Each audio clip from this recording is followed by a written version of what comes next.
The night had been ordinary, or at least I thought it was. A few drinks with colleagues, laughter echoing across the bar, the comfortable haze of small victories at work.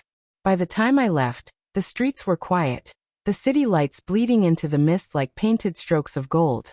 I remember thinking I was lucky for the life I had, for the wife waiting at home, for the home itself that felt like an anchor in an ever-moving world.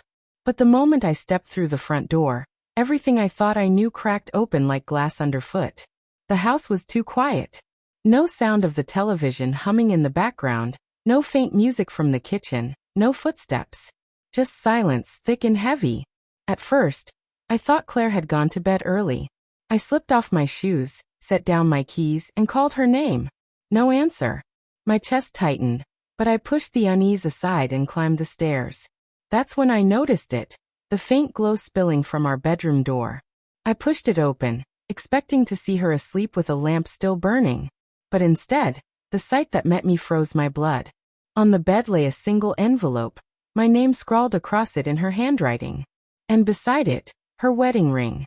I stood there, paralyzed, staring at the little circle of gold that had once symbolized everything we had promised each other. My hand shook as I picked up the envelope, the paper already crumpling from the sweat of my palm. Slowly I opened it. "Daniel," it began.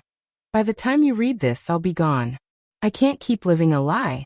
I've tried to make it work, but my heart isn't here anymore. There's someone else, and I can't pretend you don't deserve to know the truth. I never meant to hurt you, but staying would be worse than leaving. Please don't look for me. Claire." The words swam before my eyes. Someone else. Gone. Don't look for me. My stomach turned, my knees almost buckling as the weight of it crushed me. She hadn't just left me. She'd done it silently, coldly, leaving only ink on paper to explain why the life we built had collapsed. But the worst part wasn't the letter. It was the realization that she hadn't written this tonight. No, the planning was there, hidden in every line.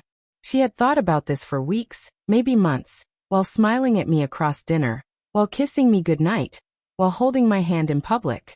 Every memory replayed itself in my mind, tainted now, poisoned with betrayal. I stumbled to the dresser, yanking open drawers half empty. Her clothes gone. The jewelry box she loved gone. Suitcases gone. She had packed her life away while I laughed with colleagues over drinks, thinking everything was fine. I sank onto the bed, the letter in one hand, her ring in the other, and for the first time in years I wept. Not the quiet tears of a man broken, but the raw, guttural kind that comes when everything you believed in is ripped from you in one stroke. But then I noticed something else. On the floor, half hidden under the bed, was a second envelope. This one wasn't addressed to me. Curiosity cut through my grief, and with shaking fingers, I pulled it out. It was sealed, but the flap was loose enough to open. Inside was another letter, written in the same hurried hand. "Richard, by now Daniel will know.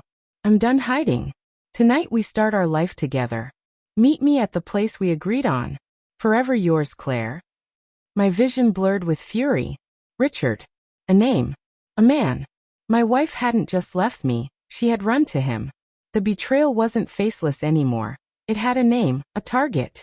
And the cruelest twist? She had left both of us something. Me a hollow farewell, and him, a love letter promising forever. I sat there in the silence of our bedroom. The two letters spread before me like evidence in a trial. My chest heaved, torn between grief and rage. I had come home expecting warmth, love, the ordinary comfort of my life. Instead, I had found betrayal laid bare, deliberate and devastating.